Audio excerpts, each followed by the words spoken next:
மத்தியிலே நிலையங்கி தரித்து மார்பருகே பொற்கச்சை கட்டியிருந்த மனுஷகுமாரனுக்கு ஒப்பானவரையும் கண்டேன் என்று சொல்லுகிறார். கர்த்தர் இந்த யோவானை எப்படி பலப்படுத்துகிறார் தெரியும்? அந்த இடத்துல யோவானுக்கு யாரையுமே பார்க்க முடியாது, யாரையுமே பார்க்க முடியாது. யாராவது யோவானை பார்க்கலாம் நினைச்சா கூட வர முடியாது. அப்படிப்பட்ட இடத்துல கர்த்தர் யோவானை பலப்படுத்த தம்மை காண்பித்தார், தம்மை காண்பித்தார். இந்த காலை வேளையில இந்த சத்தத்தை கேட்கிற ஒவ்வொருவருக்கும் சொல்லுகிற செய்தி, இந்த வார்த்தையை நீங்க எந்த விதத்துல கேட்கிறீங்க அப்படின்னு தெரியாது.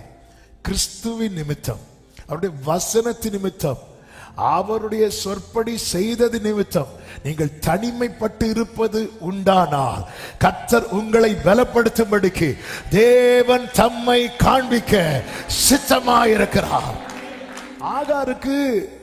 ஆகார் ஏன் சாராளை விட்டு ஓடி வந்தாங்கன்னா, ஆகாருக்கு நிக்க முடியல, ஸ்ட்ரென்த் இல்லை.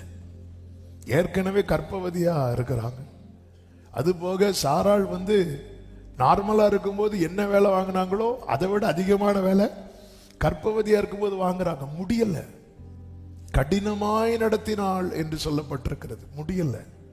முடியாததுனால, ஏன் முடியல? பலன் இல்லை, முடியல. ஓடி போறான். அந்த ஓடி போறவளை திரும்ப கொண்டு சேர்க்கிறதற்கு கர்த்தர் செய்தது ஒன்றே ஒன்றுதான், தம்மை காண்பித்தார். தம்மை காண்பித்தார். என்னை காண்பவரை நானும் கண்டேன். சில இடத்துல நமக்கு ரொம்ப நெருக்கமானவங்க கூட எட்டாத தூரத்தில் இருப்பாங்க, தொடர்பு எல்லைக்கு வெளியே இருப்பாங்க. அந்த நேரத்தில் ஐயோ இவங்க வந்தா நல்லா இருக்கும், இவங்க வந்தா நல்லா இருக்கும் என்கிற தேடலை விட்டு விட்டு, ஆண்டவரே பத்மு தீவுல கூட ஒருவனை பலப்படுத்த உம்மை காண்பித்தீரே அப்பா. வனாந்திரத்திலே தாவீது பலப்பட்டது எப்படி தெரியுமா? இப்படியே உம்முடைய சமூகத்தில் உம்மை பார்க்க ஆசையா இருந்து. சங்கீதம் 63:2. உம்மை பார்க்க ஆண்டவர் வருவார்.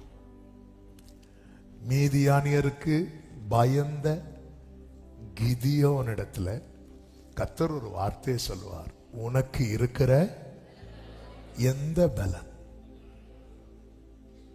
கிதியோனுக்கு பலமே என்ன தெரியுமா? கர்த்தர் அவனுக்கு தம்மை வெளிப்படுத்தினது.